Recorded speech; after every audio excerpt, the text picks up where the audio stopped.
എല്ലാവർക്കും നമസ്കാരം. നമ്മുടെ ലാലേട്ടനും ശ്രീനിവാസനും അമേരിക്കയിൽ പോയിട്ട് സാധനം കയ്യിലുണ്ടോ എന്ന് ചോദിക്കുമ്പോൾ ശിവദാസ മേനോൻ, നമ്മുടെ നെടുമുടി ചേട്ടൻ, സാധനം കയ്യിലുണ്ട് എന്ന് പറയുന്നതാണ് ഇവർ തമ്മിലുള്ള കോഡ്. ഈ കോഡ് ഉണ്ടാക്കിയ ആൾക്കും ഈ കോഡ് കേട്ട് റിപ്ലൈ ചെയ്ത് ഇത് വായിച്ച് മനസ്സിലാക്കുന്ന ആൾക്കും മാത്രമേ ഇതിനകത്തുള്ള മെസ്സേജ് മനസ്സിലാവുള്ളൂ എന്ന് നമുക്ക് എല്ലാവർക്കും അറിയാം. പുറത്തുനിന്ന് ഒരാൾ കാണുമ്പോഴത്തേക്കും എന്താണ് അവിടെ നടക്കണമെന്ന് മനസ്സിലാവുന്നില്ല. ഇത് തന്നെയാണ് ക്രിപ്റ്റോഗ്രാഫി. ഒരുപക്ഷെ കേരളത്തിലെ ഏറ്റവും ആദ്യത്തെ ക്രിപ്റ്റോഗ്രാഫി മെസ്സേജ് എഴുതിയത് നമ്മുടെ ലാലേട്ടനും ശ്രീനിവാസനും തന്നെയായിരിക്കും. ക്രിപ്റ്റോഗ്രാഫി എന്ന് പറയുന്ന ഒരു ടെക്നീക്കിന്റെ കൂടെ കറൻസി ഒരുമിച്ച് ചേർക്കുമ്പോഴാണ് ക്രിപ്റ്റോ കറൻസി എന്ന് പറയുന്ന ഒരു കൺസെപ്റ്റ് ഉണ്ടാകുന്നത്.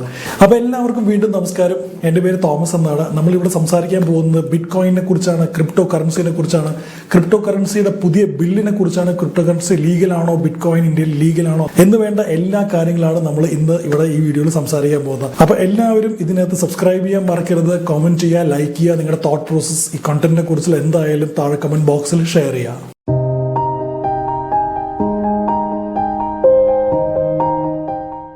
അപ്പോൾ ആദ്യം തന്നെ നമുക്ക് ക്രിപ്റ്റോഗ്രാഫിയുടെ എക്സാക്ട് ഡെഫിനിഷൻ മനസ്സിലാക്കാം. Cryptography is a method of protecting informations and communications to the use of code. നമ്മുടെ കോഡ്, ലാലേട്ടൻ പറഞ്ഞ code, so that only those for whom the information is intended can read it and protect it. ഉണ്ടാക്കിയ ആൾക്കും വായിക്കുന്ന ആൾക്കും ആർക്കാണോ ഉദ്ദേശിച്ചത് അവർക്ക് മാത്രം വായിക്കാനും പറ്റുന്നതായിട്ട് മാത്രമായിട്ടുള്ള കാര്യമാണ് ക്രിപ്റ്റോഗ്രാഫി എന്ന് പറയുന്നത്. അപ്പോൾ നമ്മൾ ക്രിപ്റ്റോഗ്രാഫി എന്താണെന്ന് മനസ്സിലാക്കി. ഇനി നമുക്ക് ക്രിപ്റ്റോ കറൻസി എന്താണെന്ന് മനസ്സിലാക്കാം. അപ്പോൾ ക്രിപ്റ്റോ കറൻസി എന്ന് പറയുന്നത് ഡിജിറ്റൽ അല്ലെങ്കിൽ വെർച്വൽ കറൻസിയാണ്. And that is protected. അത് പ്രൊട്ടക്ട് ചെയ്തിരിക്കുന്നത് ക്രിപ്റ്റോഗ്രാഫിയിലൂടെയാണ്. അത്രയും സെക്യൂർ ആയിട്ടുള്ള കറൻസിയാണ് ക്രിപ്റ്റോ കറൻസി എന്നാണ് പറയുന്നത്. ക്രിപ്റ്റോഗ്രാഫിയാണല്ലോ അത് പ്രൊട്ടക്ട് ചെയ്യുന്നത്. അതുകൊണ്ട് പുറത്തുനിന്ന് ആർക്കും അത് ടാമ്പർ ചെയ്യാനോ അത് ക്വാണ്ടിഫൈ ചെയ്യാനോ ഒന്നും പറ്റില്ല. അതുകൊണ്ടാണ് ക്രിപ്റ്റോ കറൻസി സേഫ് ആണ് എന്ന് എല്ലാവരും ആർഗ്യൂ ചെയ്യാനൊരു കാരണം. പക്ഷേ അതല്ലാതെ ഇതിനൊരു കൗണ്ടർ ആർഗ്യുമെന്റ് ഉണ്ട്. അത് നമ്മൾ ഗോയിങ് ഫോർവേഡ് വീഡിയോയിൽ പറയുന്നതായിരിക്കും. ക്രിപ്റ്റോ കറൻസി എന്ന് പറയുന്ന എക്സാമ്പിൾ ബിറ്റ് കോയിൻ ആണ്. ബിറ്റ് കോയിൻ അല്ലാതെ തന്നെ കുറേ ക്രിപ്റ്റോ കറൻസീസ് നമുക്ക് ഇന്ത്യയിൽ അവൈലബിൾ ആണ്. 342 ക്രിപ്റ്റോ കറൻസീസ് ആണ് ഇന്ത്യയിൽ ട്രേഡബിൾ ആയിട്ടുള്ളത് എന്നാണ് പറയപ്പെടുന്നത്. അതല്ലാതെ ലക്ഷങ്ങളായിട്ടുള്ള ക്രിപ്റ്റോ കറൻസീസ് നമുക്ക് വേൾഡ് ഓവർ ട്രേഡ് ചെയ്യാൻ കിട്ടും.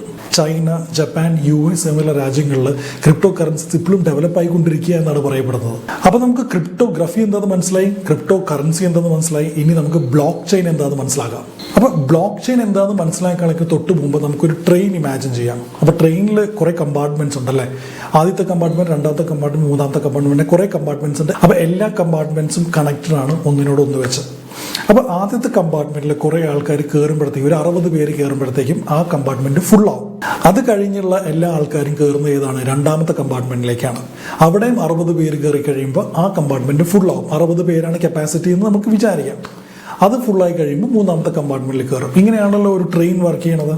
ആ കമ്പാർട്ട്മെന്റ്സ് എല്ലാതും ഒന്നിനോടൊന്നിന് ലിങ്ക് ചെയ്താണ് ഇരിക്കുന്നത്. കാരണം അല്ലെങ്കിൽ ട്രെയിൻ ഒരുമിച്ച് പോകില്ല എന്ന് പറയുന്ന പോലെയാണ് ബ്ലോക്ക് ചെയിൻ എന്ന് പറയുന്നത്. നമ്മുടെ ക്രിപ്റ്റോ കറൻസി ഈ ട്രാൻസാക്ഷൻ നടന്നുകൊണ്ടിരിക്കുമ്പോഴുള്ള ഇൻഫർമേഷൻസ് എല്ലാതും ആണ് ഈ ആൾക്കാരെന്ന് പറഞ്ഞത്. നമ്മുടെ കമ്പാർട്ട്മെന്റ് എക്സാമ്പിൾ ആൾക്കാരെന്ന് പറയുന്നത് ഇൻഫർമേഷൻസ് ആണ്. ഓരോ ബ്ലോക്കിൽ അവർ ഇൻഫർമേഷൻസ് ലോഡ് ചെയ്തുകൊണ്ടിരിക്കും തോറും ആ ബ്ലോക്ക് ഫുള്ളായിക്കൊണ്ടിരിക്കും. വൺസ് ആ ബ്ലോക്ക് ഫുള്ളായി കഴിഞ്ഞാൽ അടുത്ത ബ്ലോക്കിലേക്കായിരിക്കും ഇൻഫർമേഷൻസ് പോകുന്നത്. അത് ഒരു ക്രോണോളജിക്കൽ ഓർഡറിലായിരിക്കും പോകുന്നത്. ഫോർ എക്സാമ്പിൾ 60 നമ്മൾ മുമ്പത്തെ എക്സാമ്പിളിൽ പറഞ്ഞു. 61ാമത്തെ അപ്പോൾ സ്വാഭാവികമായിട്ട് രണ്ടാമത്തെ ബ്ലോക്കിലായിരിക്കും. 121ാമത്തെ മൂന്നാമത്തെ ബ്ലോക്കിലായിരിക്കും.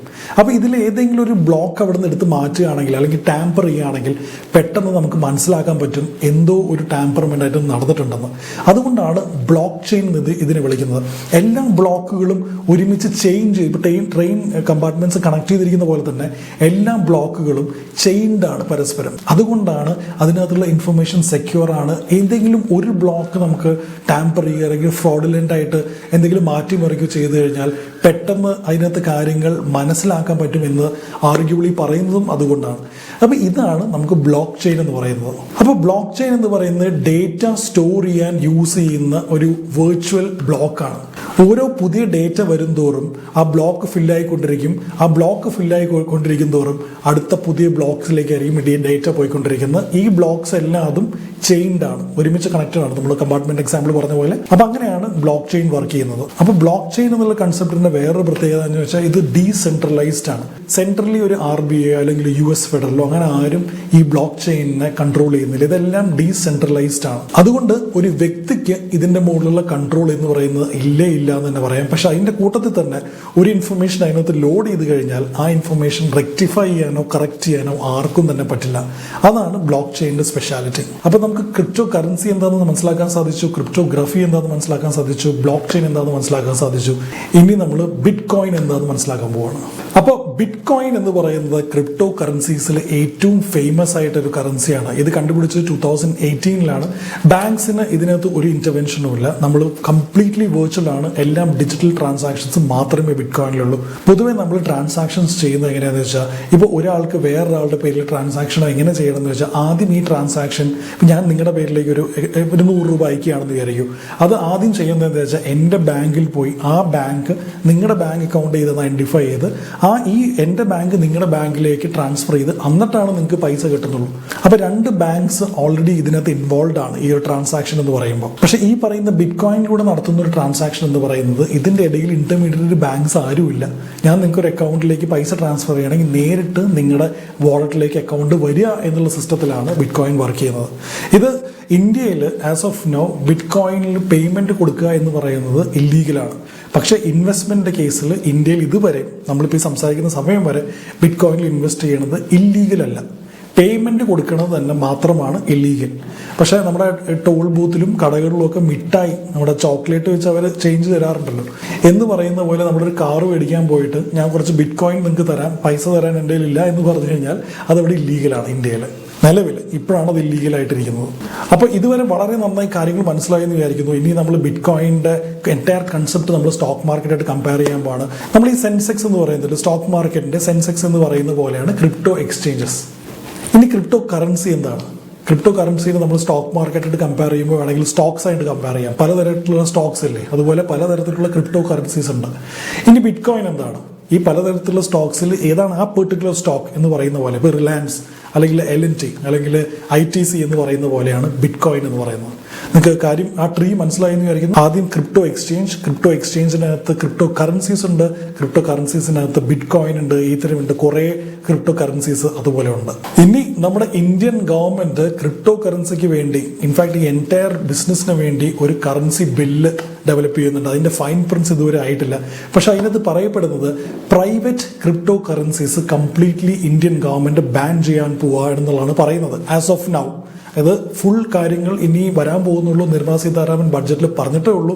പക്ഷെ ഇതുവരെയും പറയുന്ന കാര്യങ്ങളാണ് ഞാനിപ്പോൾ പറഞ്ഞത്. പക്ഷെ പ്രൈവറ്റ് ക്രിപ്റ്റോ കറൻസീസ് എന്ന് പറയുമ്പോൾ ബിറ്റ് കോയിനോ അങ്ങനത്തെ എല്ലാ ക്രിപ്റ്റോ കറൻസീസും ഒന്നും പ്രൈവറ്റ് അല്ല. ഇതെല്ലാം പബ്ലിക് ആയിട്ടുള്ള ബിറ്റ് കോയിനാണ്. അപ്പോൾ ഏത് പെർട്ടിക്കുലർ ക്രിപ്റ്റോ കറൻസിയാണ് അവർ ഫുള്ളി ഇല്ലീഗൽ ആക്കാൻ പോകുന്നതെന്നൊന്നും നമുക്കറിയില്ല.